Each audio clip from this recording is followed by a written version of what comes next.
Hopefully. All right. Okay, cool. All right, guys. Well, thank you so much for coming out tonight for our first little SolSeed happy hour.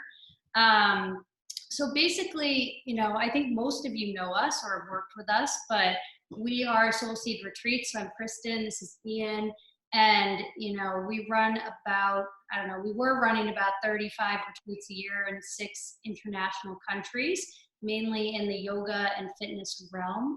Obviously right now we're in a little bit of a holding pattern given everything going on with the pandemic. So really the purpose of these happy hours is to have sort of a forum, right, where we can talk about different retreat topics, and then just keep our community engaged while we're not able to travel.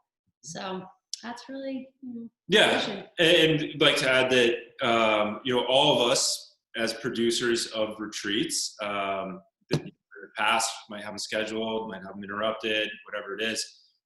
We sort of form this community that loosely oversees the whole thing. And currently, there really aren't a lot of answers. And everyone in the whole food chain is sort of just trying to do their best and get by. We have the advantage of working with many wonderful leaders and a lot of really great retreat centers. So we've heard a lot, seen a lot, and done a lot leading up to now. But we're really interested in the experiences the rest of the community has had. And hopefully we can create a space where we start to have some answers as we move out of this and into a world where we can travel again, whenever that may be, whatever it might look like. And we'll all be prepared to produce better retreats. And there's a lot of unknowns out there today. So this is a place where we can all kind of get together and talk about it. Absolutely. So today we're going to talk about retreat cancellations and postponements due to coronavirus, which is definitely a hot topic right now in the retreat world. So Ian's going to kind of present on that for 10-15 minutes, and then we're going to move into a moderated community discussion. So those of you that can stick around for a few minutes after, we'll basically get to share our experiences and just, connect about that topic. Yeah. And for anybody watching on Instagram Live, we are on Zoom. I don't have the number immediately available for you to jump on. It's in our stories today. It's in our stories. You can find it there. Yeah, you can join, or we're going to record this and we're going to post it on our blog. So if you don't, get to attend all of it, you can catch it later. Excellent. So in order to frame the discussion that we can have after this quick presentation, we sat down and we thought a lot about all the discussions and experiences we've had specifically related to retreats affected by the pandemic. So I wanted to put, these pieces in place so that when we do open up discussion, we're all kind of talking from a similar point and we have sort of the same tools and things to discuss. We'll start with postpone versus cancel.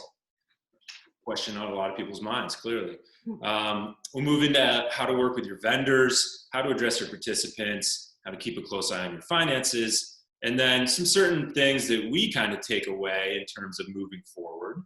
And then from there, we'll jump into the discussion. So, pros, postpone versus cancel. I have to move this here so I can read what I want. This will be, if it hasn't come up yet for summer international retreats or even local retreats or fall, it may. It probably has in many instances for everything that was scheduled in March through August at this point.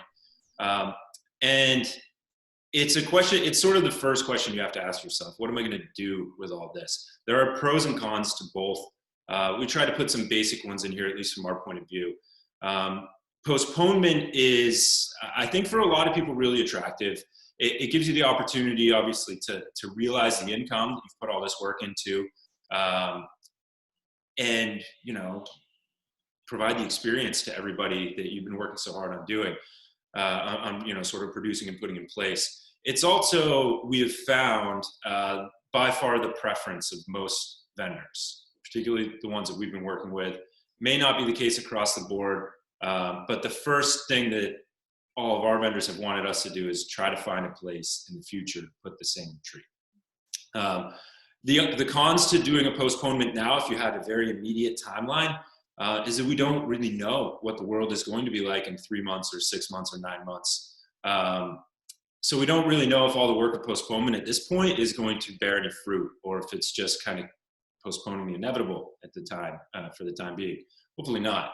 And another big problem with postponement is that you are going to have people that can't come on the new dates. So even a postponement has elements of cancellation in it, at least from a client perspective. On the cancel side, I think probably the biggest pro for it is just this peace of mind, this overwhelming just urge to wash your hands of what has become a nightmare, and just say, let's just start fresh and let's get rid of this whole thing.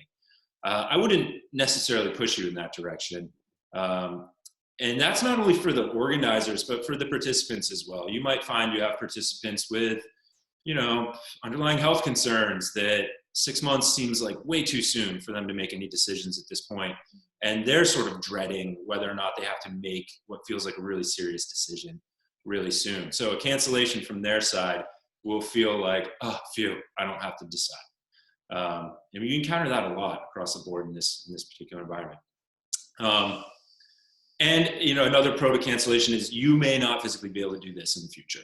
You might have plans to start another business, open a studio, start a family, get an elective surgery. There's all kinds of stuff that might make doing the retreat in the next 12 months just implausible for you as well. The cons are, of course, the financial repercussions to a full-on cancellation.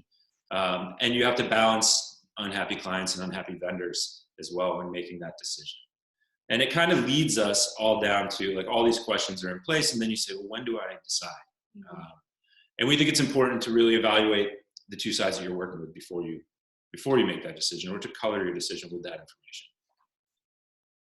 information. We strongly recommend starting with your vendors. First and foremost, because you don't want to make any more promises to participants that you can't fulfill. And the first place to start there is with your vendors. Before you pick up the phone or send an email or anything like that, certainly review your agreements, review your deposit history. What have you paid? What are the timelines? What are you due to pay next? And what are the terms if you do pull out entirely? I also strongly recommend putting yourself in their shoes. And I do that because at the end, you're both going to have to feel good about this in order to work together ever again.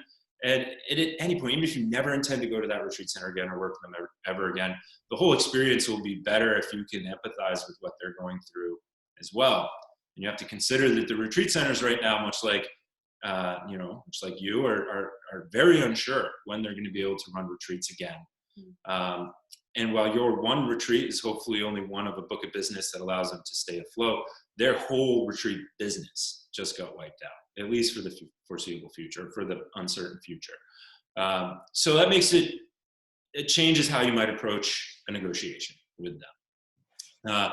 Of course, you should enter that negotiation. You should come in with what you think is best for your entire community, having thought about all this for yourself and for your people. But be ready to fall back a little to what is more of a win-win outcome. Certainly focus, at least in my opinion, mostly on, what are the terms moving forward? When do I owe you money again? And is there any flexibility around those dates? And particularly as related to like a postponement or a cancellation. You have to be very careful of that. And again, back to look for a win-win. If you get creative with how you might be able to do this, you're more likely to get an outcome that you're happy with. Now on to addressing participants. Anybody that's booked travel that was due anytime this year is dealing with a lot of different customer service reps and all varying degrees of communication and frustrations and whatnot, from being sad about missing their vacation to not being able to speak with anyone, to not seeing refunds that were promised, all sorts of stuff. And even before, particularly for people with events scheduled in late summer or into the fall, stay close to the situation. And as you're having conversations with your vendors throughout, be proactive with your communication with your participants. So even if you don't have a full-on solution, if you've spoken with your resort and you know that you're not sending any more non-refundable deposits to them until a new modified date, it is nice to proactively let your community know that I'm not spending any more of your money right now. I've stopped all payments until which time I can reasonably expect to host this retreat. There is no financial burden on you staying involved. Whatever the communication is, sending that out before they ask, it is at least stopping half of them from having to ask. They're thinking about it. Certainly be empathetic to their concerns in these communications. The big three, I think, the big is their safety. Let's not, I mean, the world of travel isn't going to let you do anything unsafe, hopefully, but that time may come where we're discussing whether or not it's time for us to jump back in and lead big groups abroad. They're going to be worried about their finances. Clearly, most people, that'd be their second thing. And if it was sometime in the next 6 to 9 months, they may well have flights purchased. And they might be dealing with a new set of parameters around when they can move those, what they're going to be charged to move those, how far they can move those. Having that in mind certainly should color your discussions with your vendors and your statements to your community. And if you're really wondering, you have sort of an intimate group and you want to know where people stand, it's okay to ask them. You're going to have relationships with these people, many of them anyways, and it's fine to reach out and say, hey, this is the issue I'm presented with, and here's what I know from my communications with my vendors. You guys, what would you prefer to see done, knowing what I know today? Sorry to be so obtuse and obscure about all this, because all the communications are different, but that's what the discussion is about later. Finally, keeping track of finances during this is really important. Hopefully you've had a decent cancellation policy in place, or a thoughtful one, relative to the terms you have in place with your vendors. Certainly go back and review all that, review everything you've sent in email and whatnot. Someone is going to look it up and is going to talk to you about it later. So make sure that you're familiar with what you said you would do. Now there's a whole bunch that we can talk about around refund best practices. Starting with, you have to understand what it is you can refund. And that's different for everybody. And I do see hands up and whatnot. Thank you for doing that. We're almost through this part, and then we'll revisit any slides with the discussion. So everyone sort of has to decide, or has to look at their finances and come up with a number that is non-refundable, at least for the time being. You can have all kinds of terms around that. But if there's money that you can't get back and it would prevent you from leading the retreat in the future, or continuing with your business, or keeping your apartment, or anything like that, you be aware of what that number is and honor it. Don't injure yourself too deeply right now. When issuing refunds, it's always best to have a release form, to have people sign off on the statement that you're making, that by issuing this refund, you are releasing me from future obligations to this trip. You've canceled and I'm released. This will help you in case they start, going after credit card charges or anything like that. It's also just that last sort of contract with the person that we're all making concessions here, and that we've agreed that this is where it ends. Of course, there's always going to be special exceptions. In the case that you were going to refund someone entirely and someone else not entirely, be very careful on how you would do that. It's best to have some sort of real reasoning behind that you would stand behind and justify, should everyone learn of it. And just be aware of the situations. Another option, even for us as small players, is sort of what the airlines are doing, which is offer travel credits towards future trips. That's a nice way to address that we are all in this together, and that the work that you've done for them up to this point, you will honor it just as soon as we can. And we can talk a lot about how much a travel credit should be, how long you should honor it for, and to where. There are some real basic things around that just to protect your own finances and best interests, but to also make people feel heard and as though they're not being left behind, that you're treating them as best possible. We like to make them transferable. We've done that with every travel credit we've had to issue in the last few months, meaning that for those that can't reschedule for whatever reason, they can transfer that travel credit to someone else that signs up in the future. They can either handle that as a transaction between themselves, or you can actually buy the travel credit back off the person once their spot has been filled and your credits that you've laid out are being honored for you. And then ultimately keep an eye. This is going to be a fun year for doing taxes, but do track how you are refunding people, how you're taking your money and how you're refunding them. If you use a third-party intermediary for money collection, they're going to send you a 1099 for all the money that you took out of them. If you're processing your refunds on Venmo or elsewhere, make sure that you're tracking that. That's the only way to offset that income and not pay taxes on it. So just keep a close eye, have all that in mind. And moving forward, we'll kind of, I don't want to get too deep into this, so we can open it up to discussion. The big things that we've learned through all this is review your cancellation policy, and make a fair one and don't be lazy about it. Improve your travel insurance literacy. That was probably the biggest smack in the face for most of us throughout this, was how little travel insurance is useful when you most need it, unfortunately, in this particular scenario. Honor your travel credits. Make sure that you're around to honor what you say you will honor. And then the big one is, when do we start scheduling our next retreats? When is that safe to do? So that's that. And we've had a couple questions come up. I'm going to take off the screen share. We can always come back to this. And let's get to some community questions and comments. So who had one? I know Haley had a hand raise. Yes, I have many a question. Thank you guys so much for doing this. This is really helpful. I think this is like a really wild time right now, and group conversation and understanding where everyone's heads are at is really helpful. My first question that I had for you, in terms of mitigating sort of like the commitment phobia from people, especially like because we don't know what's going to happen, would you recommend like changing pricing structure or, payment cadence or deposit cadence, I should say, from participants, so it feels like less of a 50-50 commitment? Or would that not set you up for financial success when booking with vendors? It's two-sided, so it's good that you put the with vendors part in the end there. The first step that we've gone through is addressing all of our vendors and our existing payment terms for the dozen trips in the latter half of the year.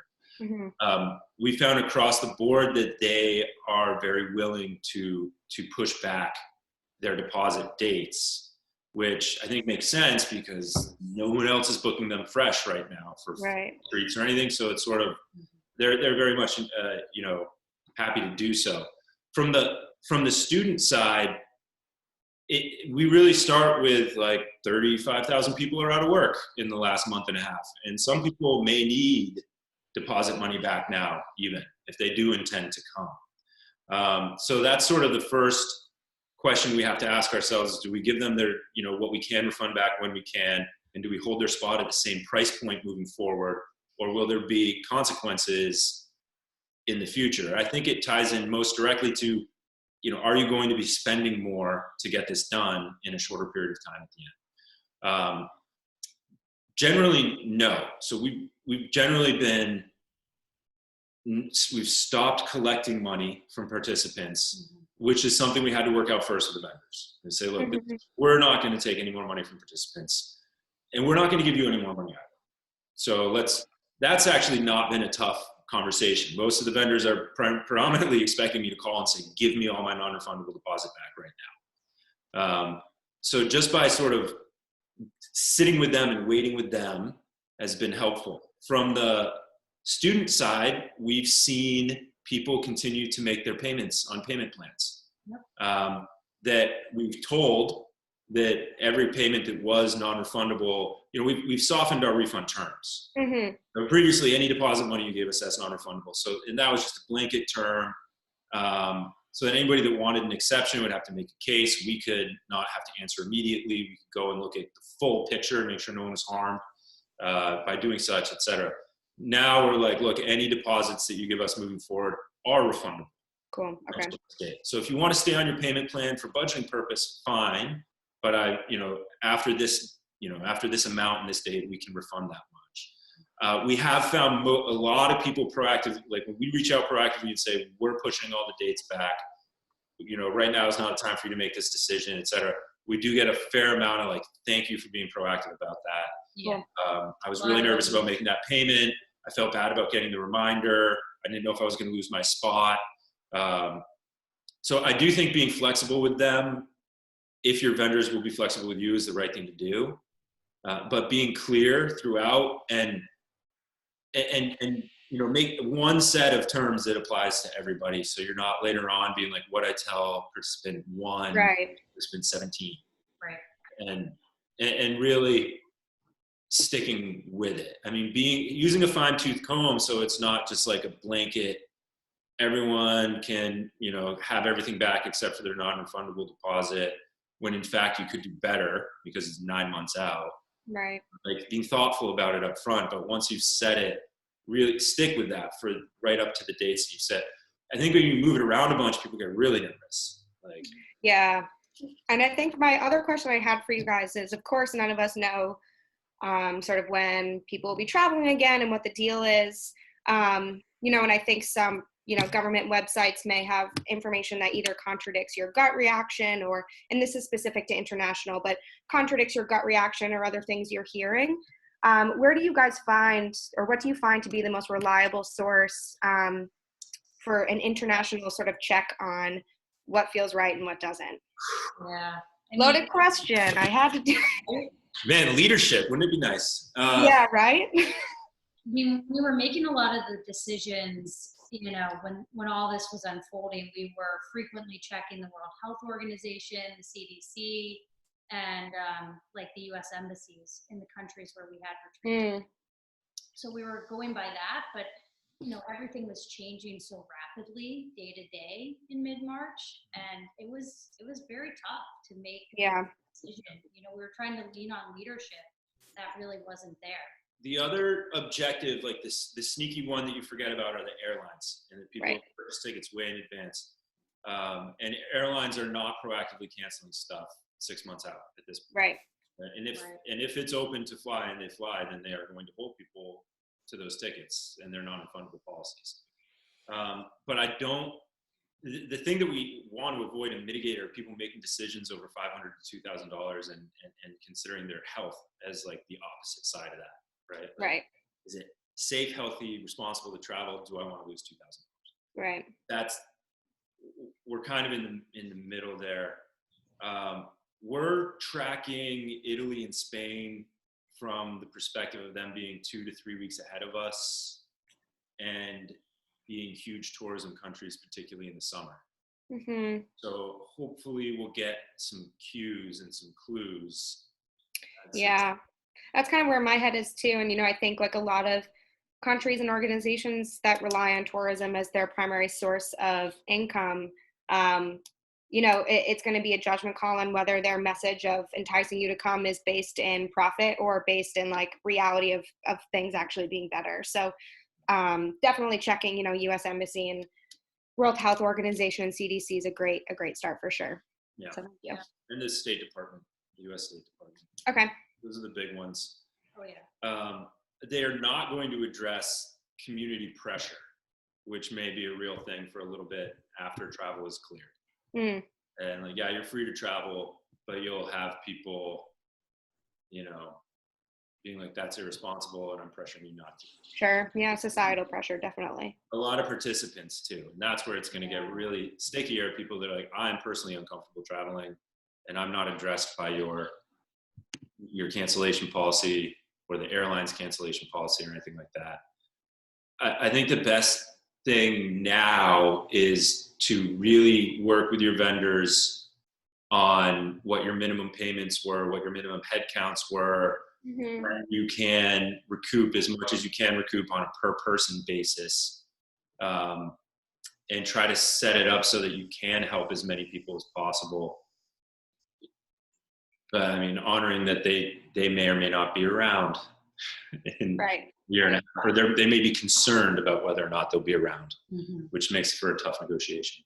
Yeah, that's totally fair.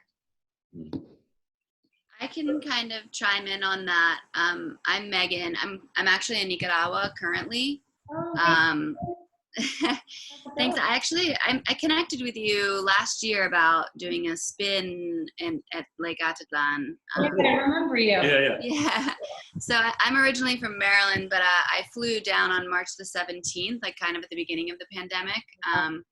Not being afraid inherently, like I'm healthy and I know it's like an energetic, I don't know, whatever. I'm not even going to go into that. But anyway, like traveling, at the beginning of it and like seeing the travel at that state and being like overwhelmingly surprised at how like on top of things all of the airlines were and all of the airports were, and like how open to positive energy everyone was. Like all of the staff members were really like receptive to me and my positive energy. And I had a friend, Anais. She's German. She left Nicaragua and flew to New York City in the middle of the pandemic, like in fucking like when New York City was locked down. And she made it fine. And then I had another friend, Cheyenne, that just left 2 weeks ago and flew to Canada. And I had a couple here that left and had like emergency evacuation back to France.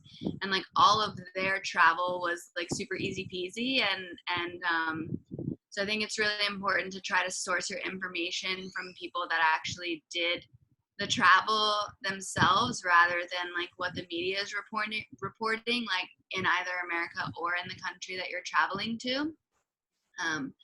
I was in Nicaragua 3 years ago in the middle of the crisis, and what actually happened here versus what was being said in American news is, like black and white. So it is like really important to create these networks and connections. And so I thank you for bringing us all together so that we can find the people that are expats that are actually in the countries that you're wanting to bring clients to, so that they can tell you like, hey, I'm living here, like firsthand kind of experience kind of thing. And that might be maybe more of a security blanket for your clients that are like, naysayers or whatever. But like Nicaragua, their government isn't doing anything, but like Costa Rica is like pretty intense, and Salvador is like pretty intense.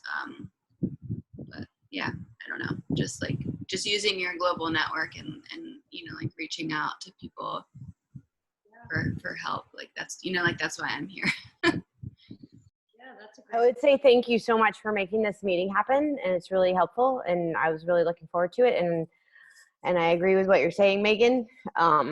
And on that note, I'm living in New York City, and it's not only the people that have traveled and are doing the traveling at this moment or have done it at the very beginning like you did, but it's the people that are living in a place where there are refrigerated trucks with bodies stacked in them and sirens going off 24/7, and knowing that there are clients and students that are coming from this environment, that no matter how much information you have from your network outside, and I have a lot of that information, which I was going to say to Haley, like the information I'm getting is from my friends and colleagues in Italy and Germany and the UK and so forth. Like what's it really like there? Because the only news I get is New York and New York. So you can only have so much of that information about traveling is great, but you have to also understand that your client and your customer may be coming from a place like Northern Italy or New York City, where no matter how much encouragement or positive energy or feeling like it's safe to travel now, they're going to be frozen by this feeling, right, of where they're coming from and what they've experienced during the pandemic. So I would keep that in mind as well. Yeah. The airlines have been really, really, in my experience, they've been proactive, and I'm looking at retreats like for 2021, and it's not so much. Before, when I first happened, I was like, I wonder when people are going to be ready to travel again. And now it's like not even when they're ready to travel again, but as Kristen, you guys were saying, was when are they going to be able to afford to travel again? Right. Like most people here are in the United States are unemployed now. Mhm. Nobody's making any money. So they don't have the ability to do it. But my question, just making that on a comment, but then my other question was, in reviewing the refund policies, like you made the suggestion to review the refund policies, and this goes along with the insurance as well. We're finding that insurance information that we, pay for the insurance for our deposits for places and so forth, and that insurance isn't going to do us any good, because if the travel opens up, the insurance won't pay for it. And then some of it won't pay for your reimbursements or anything, regardless of the pandemic. So that's one side of it. And then the other side of it is when you review your refund policies, I am really lax about my refund policies. I'm very forgiving about my refund policies. So on the one side, it's like review your refund policies, but on the other side, it's like, well, how much do we stick to it? Like, how much are you guys sticking to that refund policy? And I understand there's like that take care of your finances and keep your roof over your head, but going along with what Megan's saying about positive energy, it's like I kind of feel like, give back because you want to keep everybody with a roof over their head and food on their tables. Yeah. So what sort of our position, where our heads, it's so hard to say you have a position today because it changes every day. I know.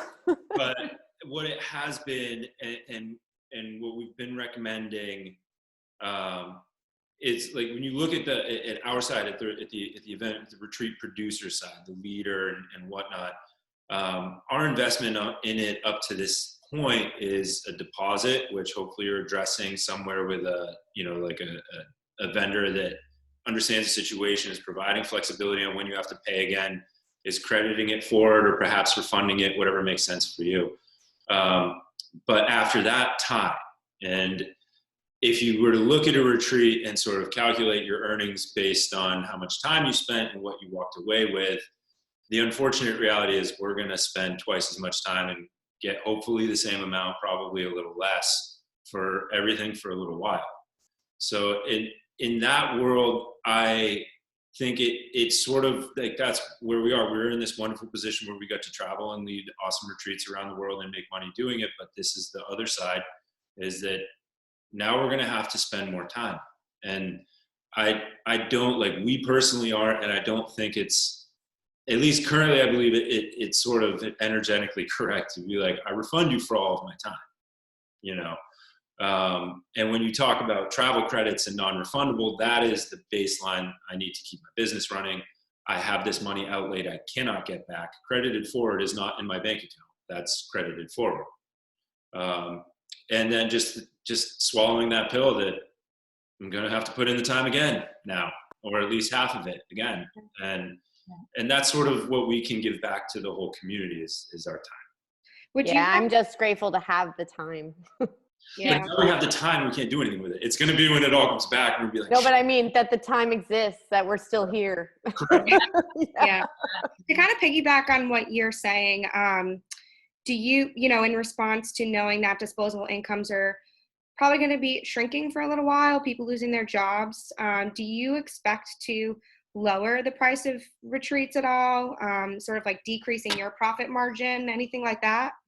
That's a really good question. Yeah, I would say it's really too early. It's really, really too hard to tell. Sure, yeah.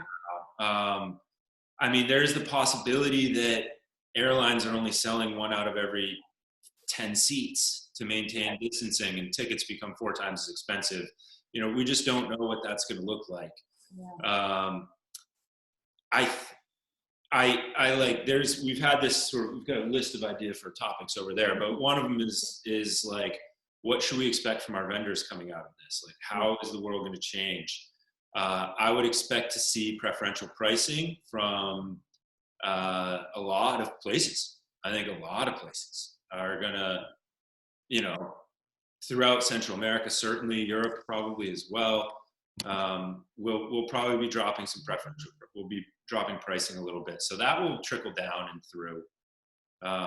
there will be certainly, like, we're all going to have to discuss what do payment terms look like moving forward to get people back on those plans. How long can we let people wait to pay in order to get them to go? How can we make payment plans easier and more accessible? How can we work with the vendors to make that all happen? It's really hard to tell. I mean, like, if this goes on for 2 years and most of the retreat centers, not most, but a number of them go out of business, then that's going to level off the pricing because demand will meet the supply, so we really just don't know. I mean, that was the other question, is like, how do we even predict where these retreat centers are going to be? I mean, if you look historically, and it's talking like straight up business school, like, you don't discount, you get more expensive, and you go for a higher end of the market that doesn't get affected by the recession. But that's maybe not. That's maybe yeah. Not, no, I'm not saying that's what we believe as people. But that's predict the future. One of the people I've talked to, the business financial advice side of it, is that every single person in that side of the world is they just have no thing to base this on, the way the financial markets are, the way the finances are. They're just all like, what? Yep. Yeah.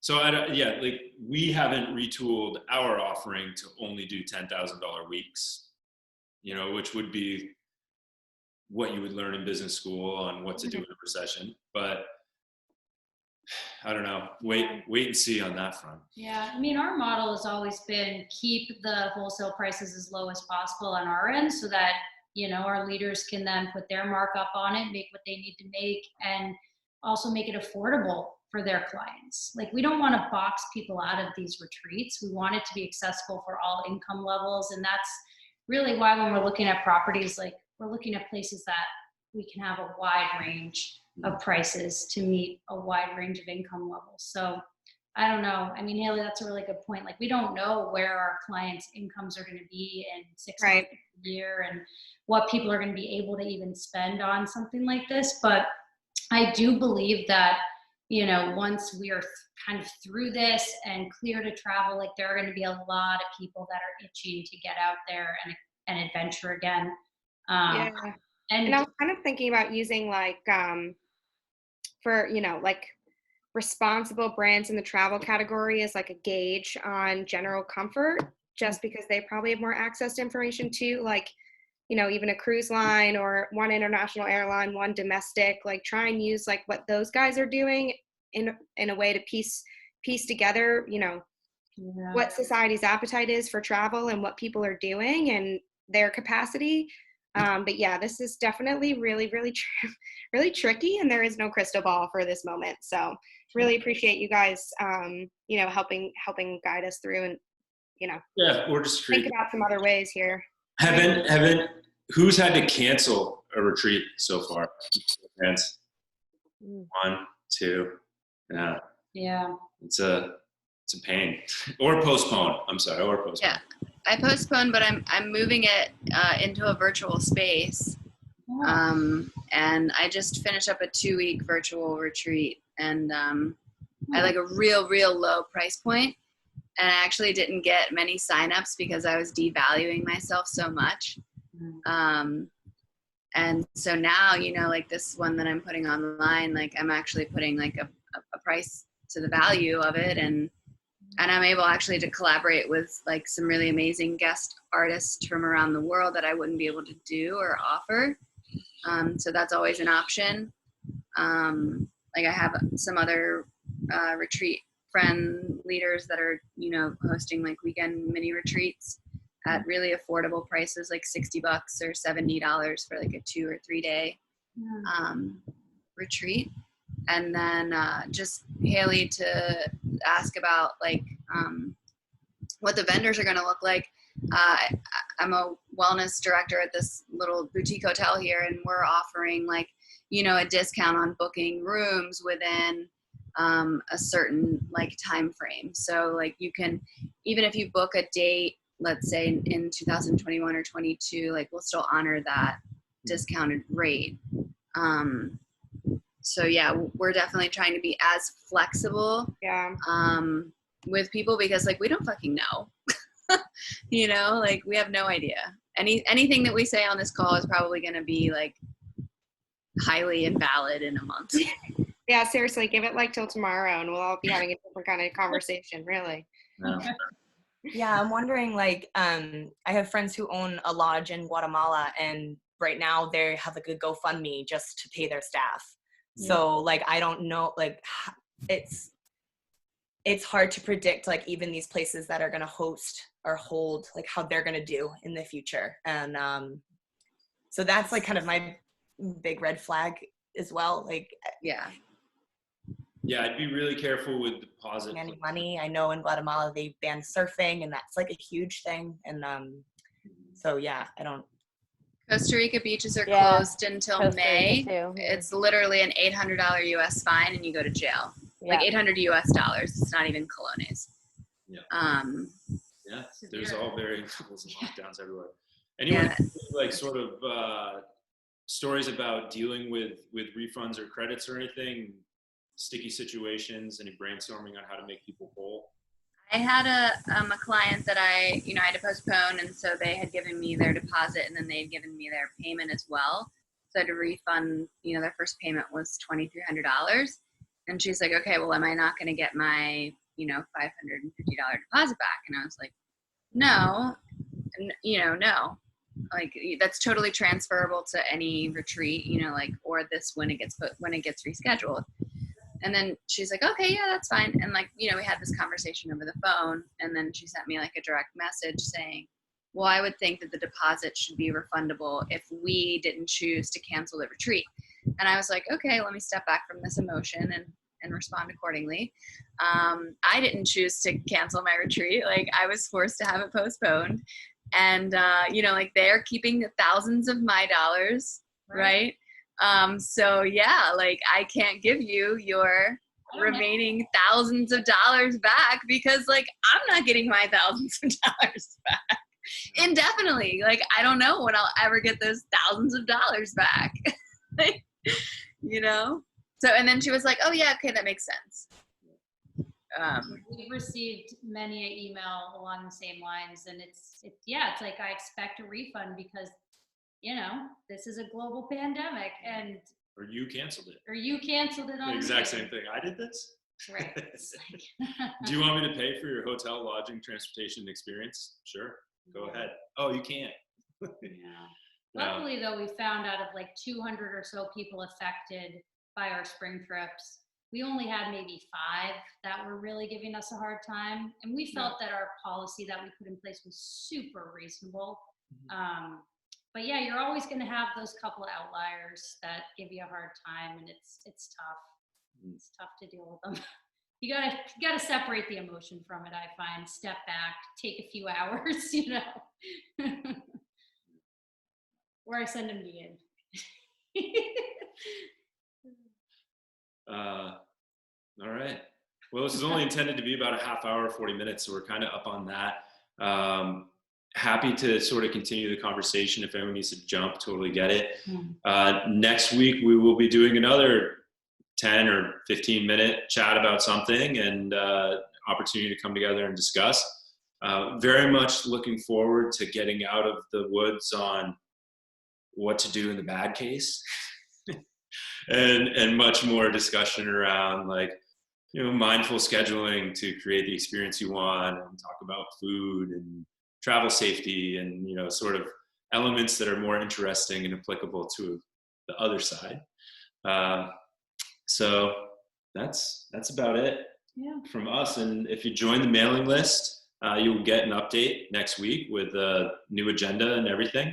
We'll keep posting about it on social media and letting people come in. Anyone that's if you're on IG Live right now watching and you want to get the information, DM us your email just to make sure you're on that list. And I don't know, that's it. Thank you so much, you guys. Oh, you're welcome. All of you. Thank you. Yeah. Attention now. I know. I was like, oh my God. Holding in my emotion. I know. I wanted to say thank you to Soul Yoga for like like just giving me the reality of your situation, because that is something that I've struggled with. Is like, you know, I'm fucking frolicking down the beach in fucking Nicaragua, and like I've caught a lot of flack for that. No, you keep frolicking, sister. Yeah, fuck yes, Keep because frolicking, and you post pictures so that I can see them, because that's my place. yeah. No, follow me, because I literally just That live in a makes bikini. my eyes soften, and yeah, you keep frolicking. Don't you worry. Is that your company name on IG? Yeah. I'll find you. Okay, Yeah. cool. All right, right. awesome. Thank So you. I just wanted to send you love. all of you. Yeah, everybody.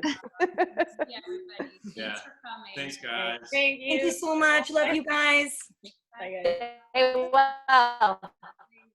Adios. Adios. Be safe, Megan. We Yeah, we we love left each other. Central America like 2 days after you arrived, and it was a really